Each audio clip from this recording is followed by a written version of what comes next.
히스기야는 하나님께 기도했어요. 그때에 히스기야가 병들어 죽게 되니 아모스의 아들 선지자 이사야가 나아가 그에게 이르되 여호와께서 이같이 말씀하시기를 너는 내 집에 유언하라 네가 죽고 살지 못하리라 하셨나이다 하니 이사야 38장 1절 말씀.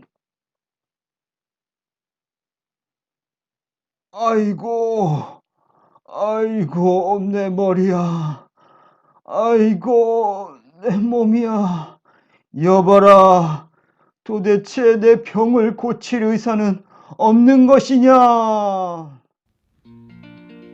여러분 반갑습니다. 전도사님이에요. 이곳은 유다의 왕궁입니다. 지금 히스기야 왕이 죽을 병에 걸리게 되었어요. 이 병을 고칠 의사도 없고 약도 없어요. 이 병을 고칠 분은 오직 하나님뿐이세요. 그래서 히스기야는 하나님께 기도합니다. 이런 히스기야가 하나님께 기도하면 하나님께서 그 기도를 들어주시겠죠? 자, 여러분, 그런데 히스기야는 왜 이런 병에 걸리게 되었을까요? 우리가 먼저 그 이유를 알고 히스기야를 위해서 함께 기도하도록 할까요? 자, 그러면 우리 모두 히스기야를 만나러 말씀 속으로 들어가 보도록 하겠습니다. 슝! 히스기야는 25살에 왕이 되었어요. 히스기야의 아버지 아하스가 왕이었을 때는 우상을 섬기며 하나님의 마음을 아프게 했었는데 아버지가 죽고 히스기야가 왕이 되자 유다 나라에 있는 우상들을 없애고 성전에 있는 우상들을 모조리 없앤 하나님을 잘 믿는 왕이 되었어요. 이런 히스기야를 보자 하나님께서는 마치 다윗처럼 정직하고 하나님을 잘 믿는다고 생각하셨어요. 히스기야도 하나님만 사랑하고 의지하기로 다짐했죠. 그런데 히스기야 왕이 나이가 점점 들어가면서 마음이 변하기 시작했어요. 히스기야 왕이 아버지처럼 우상을 섬긴 것은 아니에요. 겁이 점점 많아지고 마음에서 하나님과 멀어지기 시작한 거예요. 이런 히스기야의 마음을 보시자 하나님께서는 걱정이 되셨어요. 그때였어요. 히스기야 왕의 나라보다 크고 강대한 나라 아수르 나라가 쳐들어왔어요. 마을들을 부시고 불태우고 백성들을 죽이고 수많은 군대가 왕궁을 둘러싸며 겁을 주기 시작했어요. 아수르의 군대대장 랍사게가 부하들을 이끌고 히스기야 왕을 또 두렵게 하는 거예요. 내놈들 살고 싶으면 당장 금을 1통 가져오너라. 히스기야는 너무 무서워서 하나님이 아닌 이집트라는 큰 나라에 도움을 청했어요. 그래, 맞아. 큰 나라 이집트에게 도움을 구해야겠어. 그런데 이집트는 당장 이스라엘을 도울 수 없다는 거예요.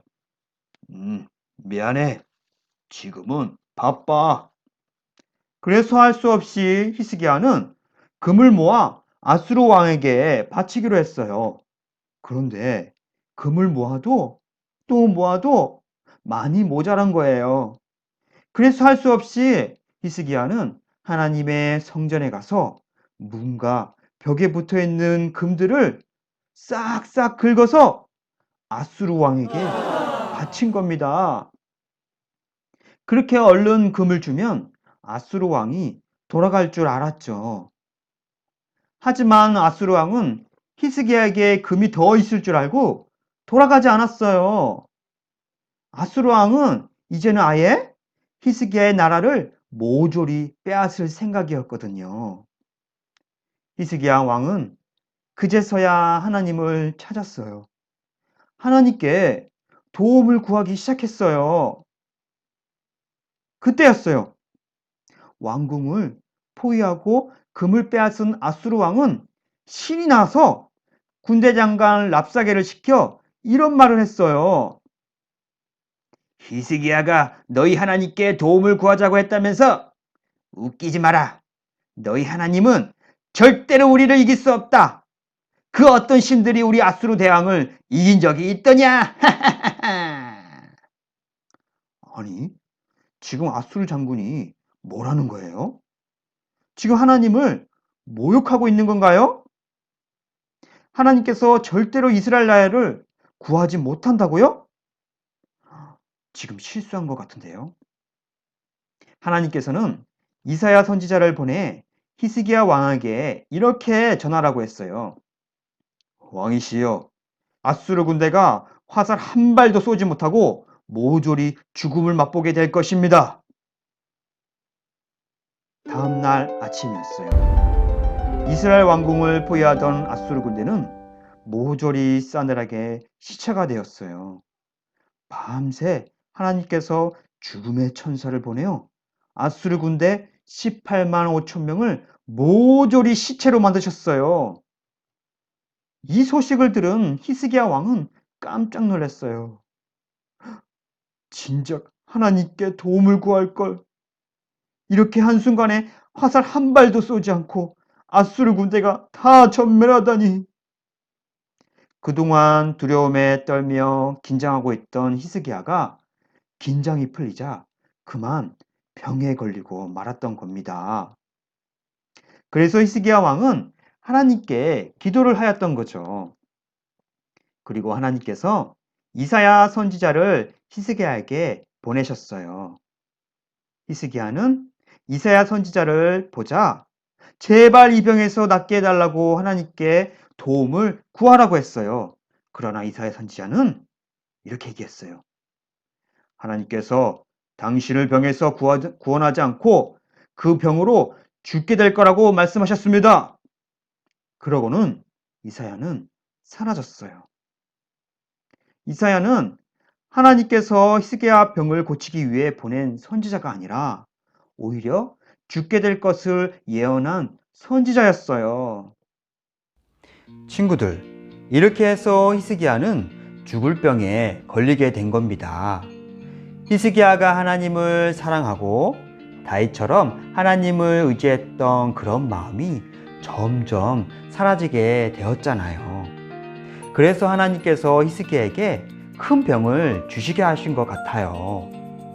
히스기야가 잘못을 했잖아요.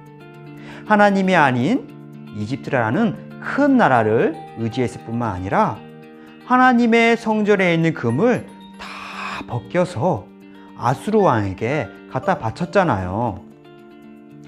하나님을 믿던 예전의 히스기야가 아닌 것 같아요.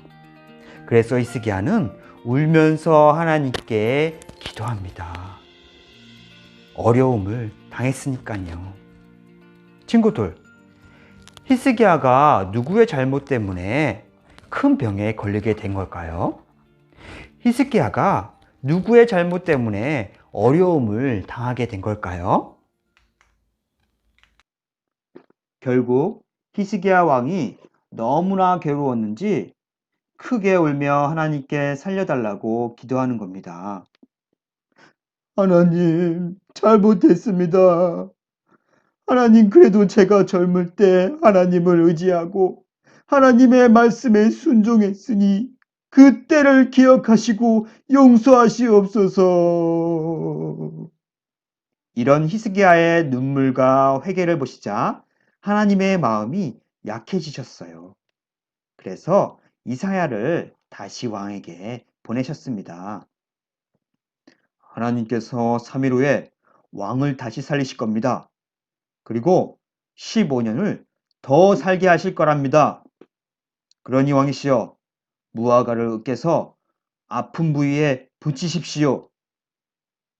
히스기야는 그 말을 듣고 얼른 이사야의 말대로 순종한 게 아니라 의심이 되었어요.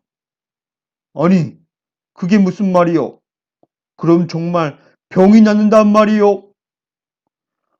정말 히스기야가 의심이 많네요. 하나님이 정말 그런 능력이 없을까요? 아니, 무화과가 아니라 얼굴에 된장을 발라도 낫게 하시는 분이 하나님 아니신가요? 히스기야는 좀 못 믿었던지 자기 병이 정말 낫는다는 징조를 구하기 시작했어요. 이보시오, 이사야. 정말로 내 병이 난다면 저 태양이 거꾸로 돌아가게 하십시오. 그러면 제가 믿겠습니다. 참, 왕이시여. 그럼 기도해 보십시오. 자, 그러자 동쪽에서 서쪽으로 도는 태양이 반대로 서쪽에서 동쪽으로 돌게 됩니다. 여러분, 태양이 거꾸로 돌아가나 바로 돌아가나 둘 다 신비한 하나님의 능력 아닌가요? 아무튼 하나님께서 동쪽에서 그리고 서쪽으로 도는 태양을 반대로 돌게 하셨습니다. 히스기야를 믿게 하려고요. 그제서야 히스기야는 하나님의 능력을 의심하지 않고 믿게 되었어요. 그로부터 3일이 지나 병에서 완전히 낫게 되었지요. 하나님의 말씀처럼요. 이렇게 해서 죽을 병에 걸린 히스기야 왕이 하나님께 기도하여 병에서 낫게 된 겁니다. 여러분, 히스기야가 병이 왜 들었는지, 왜 하나님께 기도하는지 알았겠죠? 그리고 하나님께서 히스기야의 병을 낫게 한 것은 히스기야가 하나님을 사랑하고 하나님을 믿고 의지했기 때문이 아니었어요. 히스기야가 잘하면 병이 날 일이 없었겠죠? 그리고 울면서 기도할 일도 없었겠죠? 히스기야는 젊을 때는 다윗처럼 정직히 하나님께 순종했지만 나이가 들어서는 두려운 마음에 하나님을 믿지 못하고 의지하지 못했어요. 여러분, 히스기야가 강해지고 이스라엘 나라가 강해지는 것은 다윗처럼 하나님을 정직한 마음으로 사랑하고 믿는 거예요. 끝까지요. 나이가 많이 들어서도 마찬가지예요. 하나님을 믿은 시간이 많이 지났다고 해서 믿음이 식거나 사라지면 안 돼요. 하나님은 언제나 어떤 어려움이 있어도 하나님을 항상 믿고 의지하기를 바라신답니다. 여러분은 다윗처럼 하나님을 사랑하고 정직하게 하나님을 잘 믿고 있죠? 그 어떤 두려운 일이나 어려운 일이 있을 때에도 항상 하나님께 도움을 구하며 기도하는 어린이가 되기를 바랄게요.